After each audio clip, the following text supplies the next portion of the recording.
براہ راست لیے چلتے ہیں امریکی صدر جو بائیڈن اس وقت خطاب کر رہے ہیں. Including their missile attacks in Israel. Then Hezbollah, another of Hamas's strongest backers, was significantly weakened on the battlefield, and its leadership was destroyed. With our support, Israel negotiated a ceasefire with them, and after that, Lebanon finally elected a new president who's not beholden to Hezbollah, and he can begin a new chapter for the Lebanese people. All told, these developments in the region, which the United States helped to shape, changed the equation. And so now, the terror network that once protected and sustained Hamas is far weaker. Iran is weaker. Iran is weaker than it's been in decades. Hezbollah is badly degraded. And after more than 15 months of war, Hamas's senior leaders are dead. Thousands of Hamas fighters are dead. And the military formations have been destroyed. With nowhere to turn, Hamas finally agreed to releasing hostages. You know, there was no other way for this war to end than with a hostage deal. And I'm deeply satisfied this day has finally come, for the sake of the people of Israel and the families waiting in agony, and for the sake of the innocent people in Gaza who suffered unimaginable devastation because of the war. The Palestinian people have gone through hell. Too many innocent people have died. Too many communities have been destroyed. In this deal, the people of Gaza can finally recover and rebuild. They can look to a future without Hamas in power. You know, the Bible says, blessed are the peacemakers. Many peacemakers helped make this deal happen, including an extraordinary team of American diplomats who have worked nonstop for months to get this done. Secretary Blinken led the effort. Secretary Jake Sullivan, National Security Advisor Jake Sullivan, Bill Burns, John Feiner, Brett McGurk, Amos Hochstein, and the Vice President worked relentlessly as we worked to deliver this deal. I'd also note this deal was developed and negotiated under my administration, but its terms will be implemented, for the most part, by the next administration. In these past few days, we've been speaking as one team. This has been a time of real turmoil in the Middle East. But as I prepare to leave office, our friends are strong, our enemies are weak, and there's genuine opportunities for a new future. In Lebanon, there's an opportunity for a future, free from the grip of Hezbollah. In Syria, a future free from the tyranny of Assad. And for the Palestinian people, a credible pathway to a state of their own. And for the region, a future of normalization, integration of Israel and all its Arab neighbors, including Saudi Arabia. At the G20 in Delhi in September 23, I rallied key countries behind a vision of an economic corridor from India across the Middle East to Europe. That vision can now become a reality. There are risks as well, including ISIS and Iran, even in a badly weakened state. But we're handing off to the next team a real opportunity for a better future for the Middle East. I hope they will take it. Let me close with this.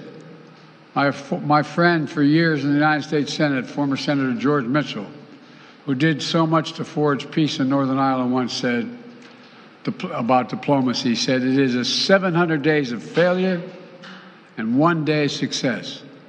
700 days of failure and 1 day of success. Well, we've had many difficult days since Hamas began its terrible war. We've encountered roadblocks and setbacks. We've not given up. And now, after more than 400 days of struggle, a day of success has arrived. God bless all the hostages and their families. May God protect the troops of all those who work for peace. Mr. President, see the future of Gaza now, as you were saying, the implementation of this deal will be in the hands of the next administration. And basically, they will shape the future of Gaza. So how do you see this future? And also, how much credit do you give to the Trump team for this deal? Trump is already taking credit for it. Well, you know, this is the exact framework of the deal I proposed back in May. exact. And we got the world to endorse it. Secondly, it's America's support for Israel that helped them badly weaken Hamas and its backers and create the conditions for this deal. And thirdly, I knew this deal would have to be implemented by the next team, so I told my team to coordinate closely with the incoming team to make sure we're all speaking with the same voice, because that's what American presidents do. Thank you. In the, how many Americans will be released when the hostages are being released? All the exact detail of how many people are being held, how many bodies will be returned and less, will all be forthcoming. All of it, all of it. Thank you. This deal will hold. I'm confident. Thank you. Books credit for this, Mr. President, you or Trump?